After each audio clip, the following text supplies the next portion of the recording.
Welcome back to another episode of Tailgate with the Tullys. I'm Ryan, and I'm CJ. we just had our first weekend of 12-team college football playoff format. We had four games this weekend. First one was Friday night, Notre Dame versus Indiana. CJ, big Notre Dame guy. We had all Notre Dame this game, even though the score was 27-17. It was not this close. CJ, what were your thoughts on this game? Yeah, as you said, Indiana tallying on late points, but this was Notre Dame's game. There wasn't much or many times where I believed that Notre Dame was out of this game. Riley Leonard played a great game. Coming from Duke, he's been playing great for Notre Dame. He put up 200 yards and a touchdown. He did throw an interception, which I'd like to see those go down. But Love on the ground game, 90 yards and a touchdown. That's what we're going to want to see here coming into Georgia. I know you have something on those. Yeah, Georgia is losing their quarterback, Carson Beck. He will not be playing in this game. The game will be January 1st, starting off the new year at 8:45 in the Sugar Bowl. This will be the last game of the second round. No Carson Beck, but still favored for Georgia. So, what are your expectations for this game? Yeah, Carson Beck, 3,400 yards and 28 touchdowns on the season. So somebody who was really carrying this Georgia offense. And without him, the leadership role is going to take a hit as well as the offense. You're going to have Gunnar Stockton, the sophomore, now playing for Georgia. So you did see him a little bit last week at the end of that game. So you do want to see him step up here. But I do think this is Notre Dame's game. I think as an underdog, it's a little disrespectful. Notre Dame playing great brand of ball right now. And I think they win this one. They can really make a run. Yeah, I'm gonna take Georgia in this one. Actually, I think that when you have a mentality like that with the Dogs, I mean, they have a great school. They're a great football school. They still have pieces around them. They've been able to get it done. I think if the defense can really just put the stops on Notre Dame's offense and kind of shut down Julian Love, I think that Georgia can win this game if the quarterback can just do the bare minimum and just get the ball to his playmakers. Yeah, I will say a big thing here as a Notre Dame fan. I want to see pressure early. They do have 33 sacks on the season, so get to that young quarterback early, and I think they can really run away with this one. Yeah. Second game of the first round was Penn State versus SMU. CJ, I know you were there. Just want to ask you a question before we get into the more details. How much did the two pick sixes really get the momentum in that stadium in Happy Valley? Yeah, I mean, coming in, team rushing on the field, it was great atmosphere. A lot in the tailgate zone, even of this being the first home game in the playoffs for Penn State. When that first pick happened, it changed all the momentum. Everybody finally started getting in the game. Actually, when the first or the second interception happened, the 59-yarder, they started playing the music before he was in the end zone. They were getting it ready. So it was great to change that because I will say the entire game, everybody was bashing this offense. Everybody was bashing James Franklin and. Honestly, without this defense, I don't think this team could have won. Yeah, no, Penn State wins 38-10. The run game was very well with both Keyshawn Allen and Nick Singleton having over 70 yards, so a good game for them. Is there anything else you want to mention from the game? Just that Drew Aller only 190 yards, no touchdown. So for a quarterback who's now coming back for his senior year, you do want to see him end this season out well and not leave it to the three interceptions thrown by Jennings. Yeah. Their next game will be against Boise State and uh, Heisman Trophy snub Ashton Jeanty. That game is to end the new year, December 31st at 7:30 in the Fiesta Bowl. What are your expectations for this game? Is there anything that you want to see in this one? Yeah, I know a lot of people are all about Genty. I mean, he did have an amazing season, 2,400 yards, 29 touchdowns, but you have to look at their quarterback play as well. You have Maddox Mason, 2,700 yards and 22 touchdowns, only three interceptions. So when you look at an offense like that, when Penn State was only able to really produce points on turnovers, if if Boise State isn't turning the ball over and they put the ball in Drew Aller's hands, that's where I think this will be interesting.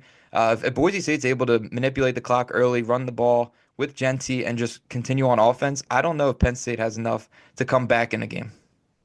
I think this one is really going to come down to Ashton Jeanty versus that Penn State defense. That Penn State defense who's been able to get it done for them. I'm going to take Boise State in this one. I think that this defense is going to have to crack at some point, especially if Drew Aller can't keep getting it done with the pass game. So I'm going to take Boise State in this one. I think Jeanty is going to have a big day. Yeah, Penn State favored by 11 on the spread and minus 450 on the money line at this moment. That's a big ask right now after seeing what happened last week. I think I might just take Boise State to cover that. I think Penn State might be able to squeak this out again if the defense can play well, but without turnovers, I'm not sure they can get it done.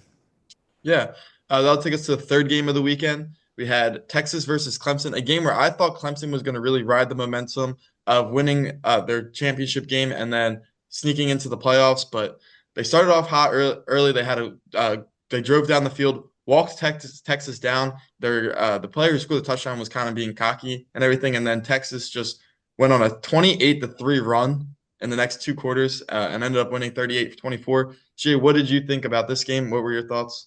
Yeah, I think Clemson coming back late. I mean, it really gave another drive. Klubnik did play great for Clemson at quarterback, 336 yards and three touchdowns. They also had TJ Moore go for 116 yards from the receiver spot. So Clemson did put up a fight, and I think this is something that Arizona State can look at as something for next week. But you did have a good game there by Ewers, 202 yards and a touchdown. So able to put something together, but I do think next week would be interesting. Yeah. Next week, again, starting off the new year, Texas plays Arizona State. This is January 1st at 1 o'clock. This is the first game of the second game of the second round, first game of the day. They will play at 1 o'clock in the Chick-fil-A Bowl. So go Cows. And yeah, what are your thoughts? What are your expectations with this one? I know Arizona State's running back was also getting some votes for Heisman. So what are your thoughts on this one? Yeah, Scatabo, the running back there for Arizona State, he's had himself 1,500 yards and 19 touchdowns, so nothing to blink at there. But I think it'll be, Texas obviously is going to be the big favorite here. Everybody's going to want to take Texas. But I think this is going to be a shootout. Both teams averaging about 35 points a game. The defenses have been average on both sides, getting the takeaways and everything and getting pressure on quarterbacks. So I do think if Arizona State can make this game a shootout, I think they do have a chance. But I think for Texas, the big thing is get out early, get up in an early jump with the scoring, and don't give Arizona State the chance to shoot this out. Yeah, I'm going to be taking Texas in this one. I just think that Arizona State not really experienced in this aspect, not really playing that top talent like Texas has been in the SEC. So I just think that Arizona State's kind of outmatched in this way. Like you said, that they both average over 30 points per game, but I just don't think that Arizona State compares to Texas in that when you look at it like that. Yeah, Texas minus 13 and a half. Give me Texas to win outright. I do think this could be an interesting game again if Texas does let up early, but I do think Texas will pull through. Yeah, and maybe if Texas is up a lot early, we can see Arch Manning get some college football snaps, Maybe. playoff snaps. Final game of the weekend, the game that I think I had the most expectation for and was really excited for was Ohio State versus Tennessee. This was at 8 o'clock at night on Saturday. This game was just all Ohio State, absolutely dominant. They started off 21-0. Tennessee could not move the football at all. It was just punt and punt interception. So this was a 21-0 in the first quarter, and then they just dominated from there. The final score was 42-17. Jeremiah Smith having a great game with two touchdowns on the day. So what were your thoughts on this one? Yeah, I mean, after seeing what Ohio State did with Michigan and how they're upset there, you saw all the momentum drained from Ohio State. Coming into this game, though, they showed why they're a Big Ten team. They showed why they should have had a bid in the Big Ten championship. Obviously, they could not, but they played a great brand of football. They were able to run the ball. They were able to use the cold to their advantage. Will Howard over 300 yards passing. I wasn't big on Ohio State coming into the playoffs, but after watching that game, I think winner of this next game for Ohio State is going to be in the championship. Yeah, you mentioned the winner of the next game is a rematch of one of the best games of the year, Ohio State versus Oregon. That is at 5 o'clock in the Rose Bowl on January 1st. I think Ohio State did what they needed to do to show that they can beat Oregon. And I mean, even last game, they only lost by a possession. I think it was only a point. And just like that was Will Howard slid like a second too late to get set up the game winning field goal. So I think this is a great rematch. I think Ohio State is hungry for that win. They knew that they just lost it last time. So I'm going to take Ohio State in this one. I think that they did everything they needed to do to show that they can beat this Oregon team. Yeah, you did mention the previous matchup. It was 32-31 where Oregon did pull out the win. Both quarterbacks going over 300 yards and two touchdowns, and each team having a leading receiver over 100 yards. Oregon's running back did go over 100 yards as well. But so this is another game to me where it's going to be where whose defense can make the first big stop. This is going to be another shootout. Both offenses looking to come in here angry. I did take Oregon to win the championship coming into this year, so I will stick with Oregon to win this one. But the line at 2.5, favoring Ohio State right now. I do think that's interesting, but you do have Daniels who is up there as a possible Heisman, or Gabriel, sorry. So if you have them going well again, I think that's big. And I also love the Oregon coach and the mentality he brings. I know there was that video of the Wisconsin game of him just getting everybody hyped to jump around. I do think that this culture is great in Oregon, and I think their story will continue to ride.